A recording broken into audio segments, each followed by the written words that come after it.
Burial at an incorrect depth. Yeah, so that's another thing. It's a whole different area, but there's this idea of double depth burials, and not a lot of people know that that's even a thing. But what they do is to conserve space and to conserve money, usually because you're only buying one grave plot instead of two. They'll do a double depth burial, and so they'll bury the first person that dies lower in the grave than 6 feet. Right? We all remember 6 feet under. Right?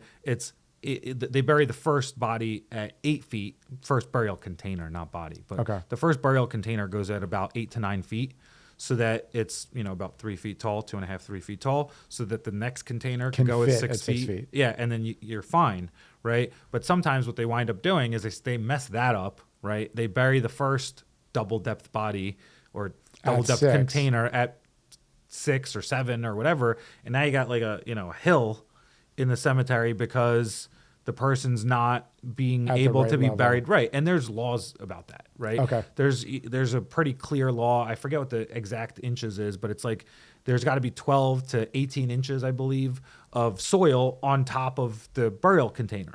Okay. Right. Well, not to be silly with this, but like, am I supposed to bring a yardstick to No, the but funeral? you can tell if you're sitting at a burial and they've lowered the casket all the way or the burial container all the way down into the ground and it's flush with the ground, there's not going to be 18 inches on top of it. Okay, interesting. Okay, so that's something that you might, again, I think this is one of the things where if that happens, you're talking yourself out of it. You're going like, I'm being ridiculous, right? I'm grieving.